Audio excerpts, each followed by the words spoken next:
16 বছর অপেক্ষা করেছে বিএনপি, 6 মাস অপেক্ষা করতে অসুবিধা কোথায়? ডক্টর ইউনূস কথা না রাখতে পারলে জনগণ তাদের বিপক্ষে যাবে।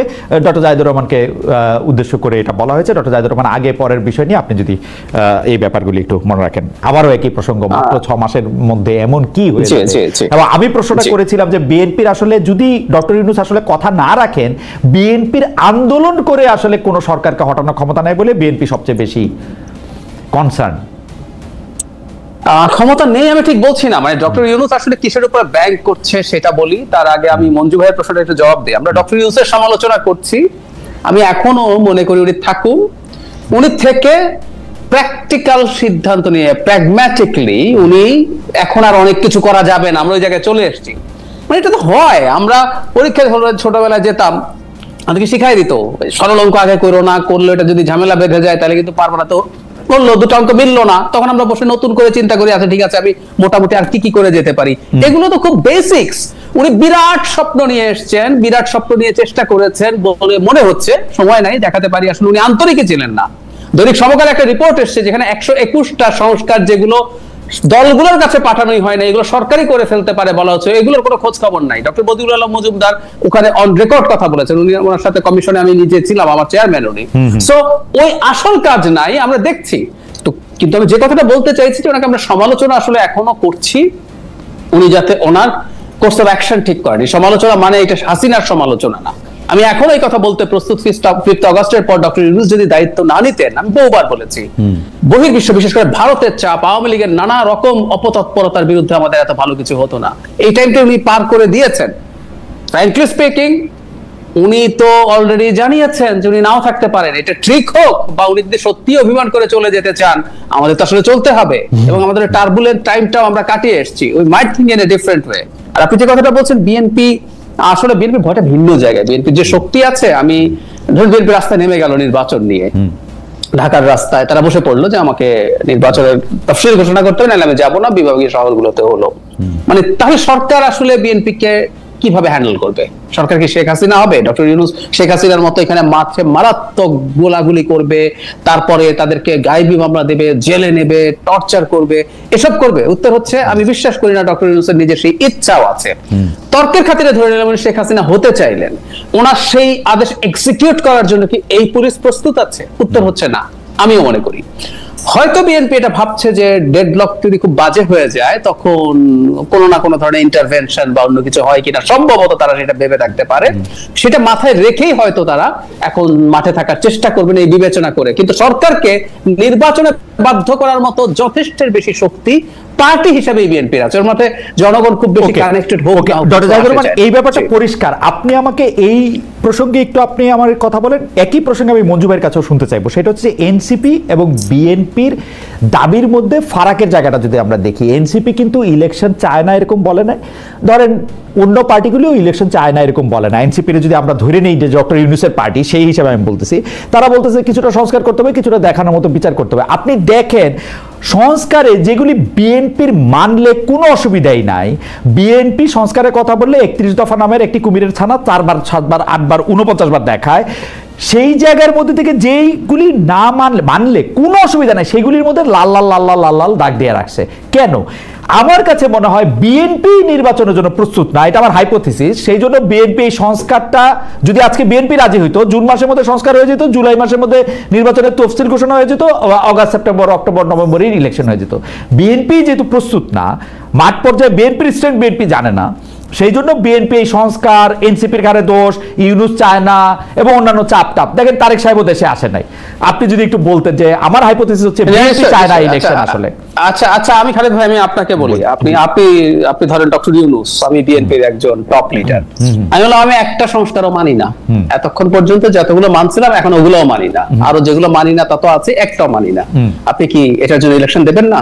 না, আমি দিব, কিন্তু মুশকিল হচ্ছে। আচ্ছা এক নাম্বার খেয়াল করেন। জি, তার মানে ব্যাপারটা হচ্ছে এই, আমরা কাউকে ঘাড় ধরে সংস্কার মানা, মানে আমি ইভেন একজন কমিশন চেয়ারম্যান, যিনি ঐক্যমত্য কমিশনের চেয়ার মেম্বার, তিনিও বলছেন যে বল এখন রাজনৈতিক দলগুলোর কোর্টে তারা সংস্কার মেনে নিলে ইলেকশন হবে। সো সংস্কারের সাথে রিলেট করা হচ্ছে।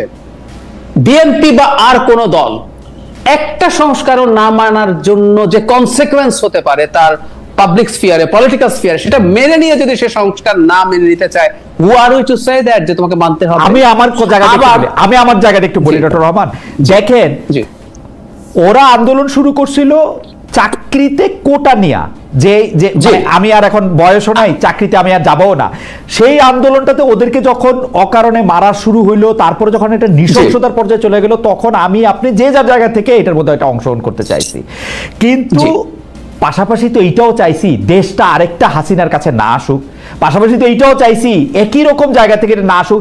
এই জুলাই আগস্টে কিছুই থাকবে না, আপনার শুধু ক্ষমতা আছে, আপনি বিএনপি ডক্টর জাহিদুর রহমান, আপনি আমার কাছে এসে বলবেন একটা সংস্কার আমি মানি না, ইলেকশন তো আপনাকে দিতে হবে, এটাই করবেন আপনি। না খালেদ ভাই, আমি 5 তারিখের পর থেকে একটা একাডেমিক ডিবেট অনেকগুলো প্রোগ্রামে করেছি, এবং আমি এইটা যদি কোনোদিন কেউ ব্রডার স্কেলে করতে চায়, আমি তার সাথে করতে প্রস্তুত আছি। সেটা হলো সংস্কার বলে কনস্টিটিউশনাল বা লিগ্যাল কতগুলো জিনিস স্ট্রাকচার ঠিক করে আমরা যদি মনে করি শেখ হাসিনা ঠেকানোর পথ বন্ধ হবে, এটা আটার স্টুপিডিটি। আমি স্টুপিডিটি শব্দটা জেনে শুনে বলছি, and I can debate with anybody.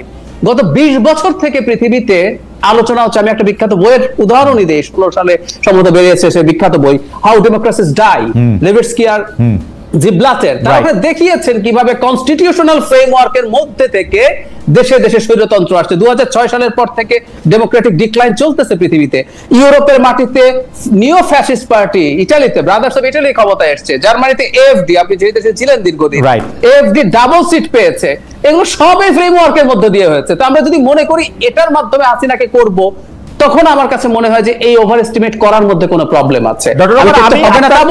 আমি আপনার বক্তব্যের সাথে একদম একমত, কিন্তু আমি মনে করি মাত্র 2টা সংস্কার, যে সংস্কারের লিস্ট নিয়ে আমি বসছি, সেই 2টা সংস্কার হইলে বাংলাদেশের রাজনীতির 53 বছরের বেশি সংস্কার হবে। একটা হচ্ছে 2বারের বেশি প্রধানমন্ত্রী হতে পারবে না, জীবনেও না, এবং প্রধানমন্ত্রী দলীয় প্রধান পদে থাকতে পারবেন না। আমার এই 2টা দেন, এই 2টার ব্যাপারে ভাই আমি আপনার সাথে এটা নিয়েও দ্বিমত করি, একমত হতে পারে তারা। একটা উদাহরণ দেই তাহলে। বিজেপি ক্ষমতায় আসার আগে 14 সালে 4 থেকে 14 কংগ্রেস ক্ষমতায় ছিল। কংগ্রেস ক্ষমতায় থাকাকালীন সময়ে 4-এ যখন প্রথম জিতলো, তখন সোনিয়া গান্ধী প্রাইম মিনিস্টার হবে, উনি কংগ্রেস প্রধান। এই আলাপ হলো, বিজেপি সরগোল শুরু করলো, উনি তো জন্মগতভাবে ভারতীয় না, কিভাবে সে প্রাইম মিনিস্টার হয়, and she did brilliantly, she decided যে তিনি প্রাইম মিনিস্টার হন নাই। ওই 10 বছর ভারতের প্রাইম মিনিস্টার কি মনমোহন সিং ছিল? আমরা একটু ভালো মতো খোঁজ খবর করলে জানি। সুতরাং আমরা যদি মনে করি এগুলো করলে হবে, আমি আবারও বলছি, প্লিজ খালেদ ভাই, ডোন্ট মিসআন্ডারস্ট্যান্ড মি, এগুলো করা যাবে না, করতে হবে না, আমি তা বলছি না। কিন্তু আমি ভারতের উদাহরণটা দিয়ে দেখলাম, 10 বছর ডিফ্যাক্টো প্রাইম মিনিস্টার আসলে ছিলেন সোনিয়া গান্ধী, প্রতিষ্ঠিত। ওকে ডক্টর রহমান, আপনার সাথে কথা বলা তো খুবই আনন্দদায়ক। আমি বরং এখনকার ভারতের দিকে আপনার দৃষ্টি দিই। অমিত শাহ বিজেপির প্রধান, নরেন্দ্র মোদী প্রধানমন্ত্রী, তার ফলে হয়েছে কি, সবকিছু গোপালগঞ্জে যায় নাই, কিছু কিছু ফরিদপুর মানে পটুয়াখালীও গেছে। তো কিছু কিছু পটুয়াখালী যাওয়ার পরে এই যে ক্ষমতাটার একটু হলো ভাগ হয়, একজন হজরত হয়ে ওঠেন না, এইটারও একটু দরকার আছে। যাই হোক, আপনার কথা আমি শতভাগ আমি আপনার মানলাম। আমরা একটু শেষ প্রসঙ্গের দিকে যাইতেছি, সেহেতু মঞ্জু ভাইয়ের কাছে একটু শুনে আসি। যে মঞ্জু ভাই, আপনার কাছে কি মনে হয় না যে বিএনপি সংস্কার নিয়ে যেরকম দাঁড়ায় আছে সবকিছুর মধ্যে, মানে মানে সংস্কারের মধ্যে থেকে যেগুলি আপত্তি তুলতেছে, বা এনসিপি যেগুলিকে খুব আপত্তির জায়গা বলে মনে করতেছে বা অনেকেই বলতেছেন, সেটা বেশিরভাগই থিওরিটিক্যাল, এটার কোনো প্র্যাকটিক্যাল এটা না। কারণ হাসিনা, সাবেক প্রধানমন্ত্রী শেখ হাসিনা একটা অন্যায়ও করেন নাই সংবিধান দেখা দেখা। একটা অন্যায়ের ক্ষেত্রেও তিনি সংবিধানে কোনো ম্যান্ডেট নেন নাই। সংবিধানে আছে নাকি 3 বছর ধরে আপনি আমির আমির ইলেকশন করবেন 3টা ধরে?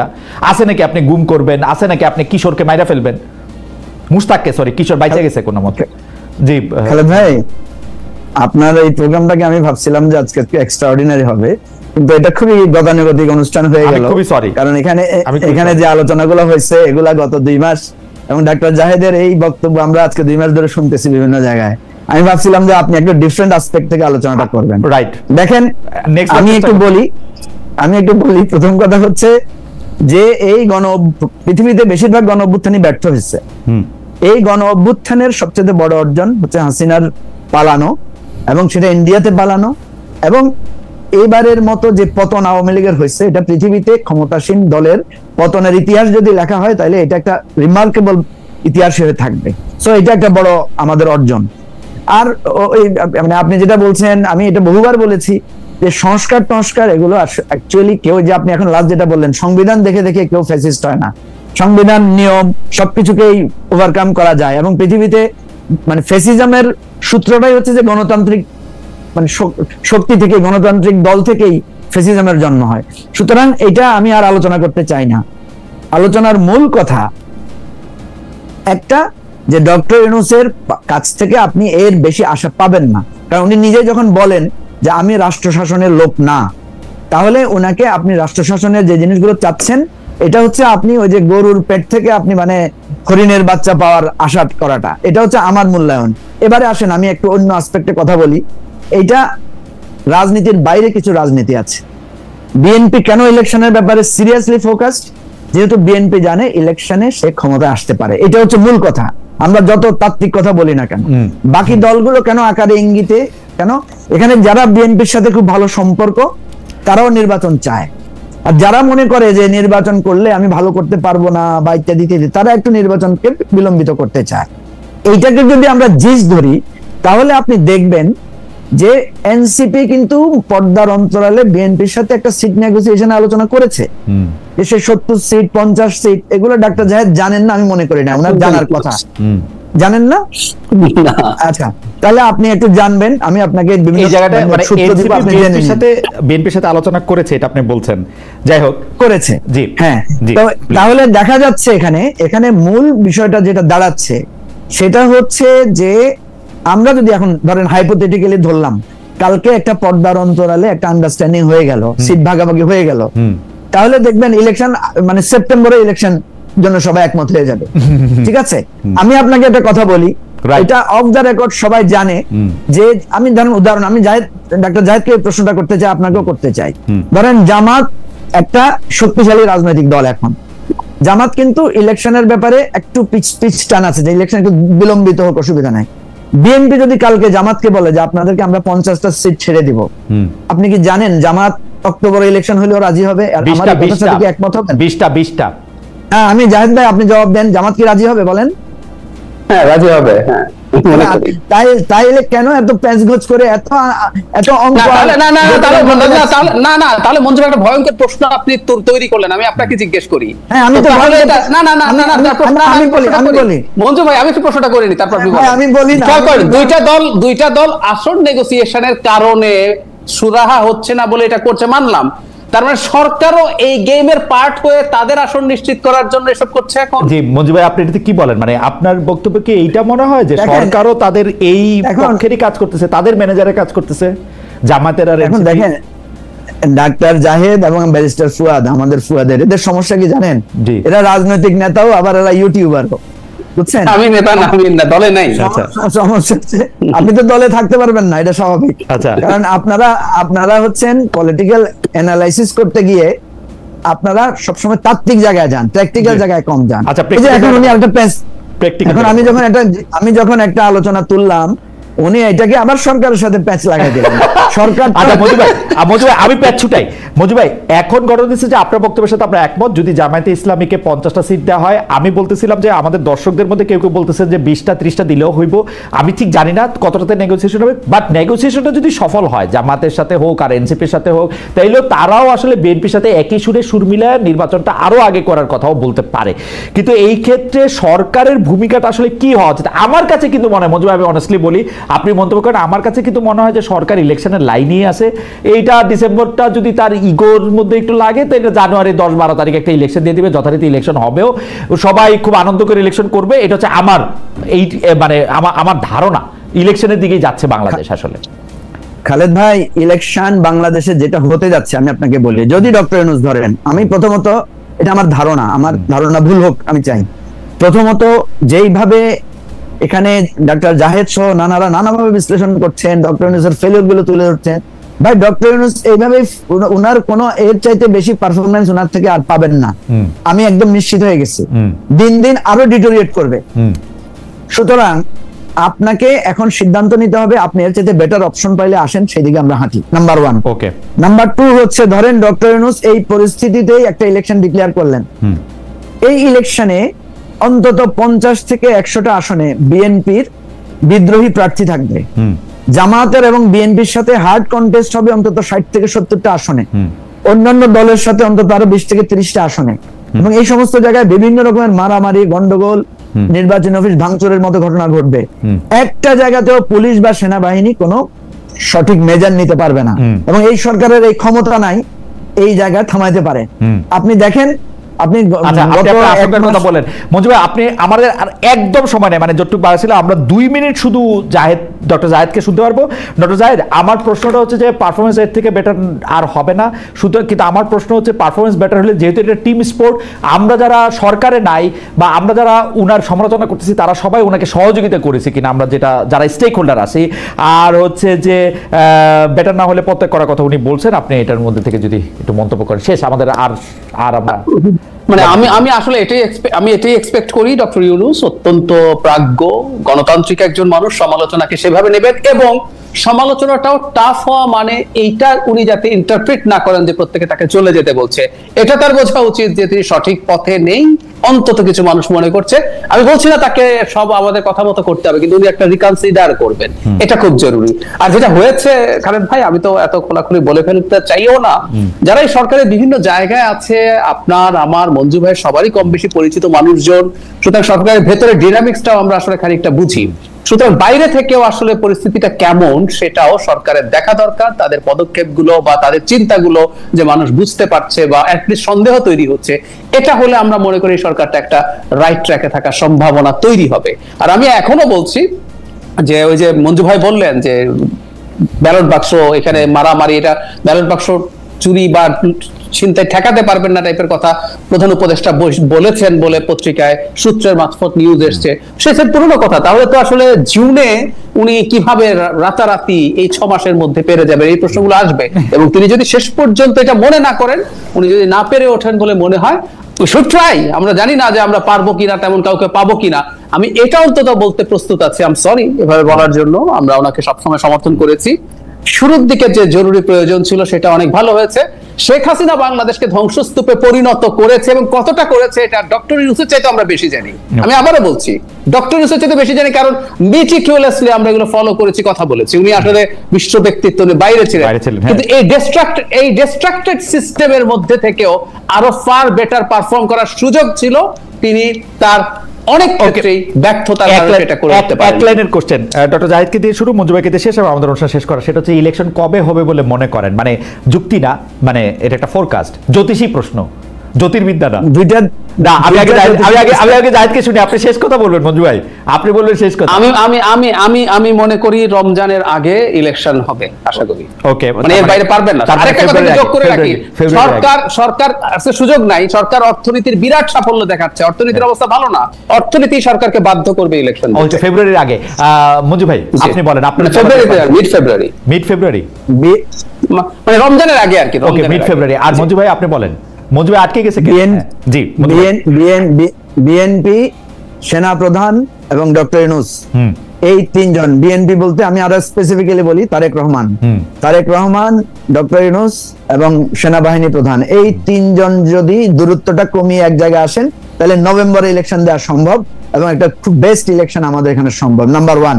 নাম্বার 2 হচ্ছে হবে কবে? না, এটা জ্যোতিষী প্রশ্ন মঞ্জু ভাই, জ্যোতিষবিদ্যা না, এটা জ্যোতিষী প্রশ্ন। আপনি বলেন কবে হবে, কাটটা মিলে সেটা পরে দেখব। যদি এই তিনটা জায়গায় সলিউশন হয়, দূরত্বটা কমে এক জায়গায় আসেন, তাহলে ডিসেম্বর ফেব্রুয়ারি হতে পারে, নাইলে ইলেকশন হবে আরো 2 বছর পরে। ওকে, আপনার কাছে কি মনে হয়, কোনটা মনে হয় আপনার কাছে সেটা বলেন, মানে যদি কিন্তু বাদ দিয়া আমরা পরে এটা মিলাবো, মানে আমরা এটা মনে রাখবো আর কি, কাটটা মিলছে। জাহেদ বলছে মিড ফেব্রুয়ারি।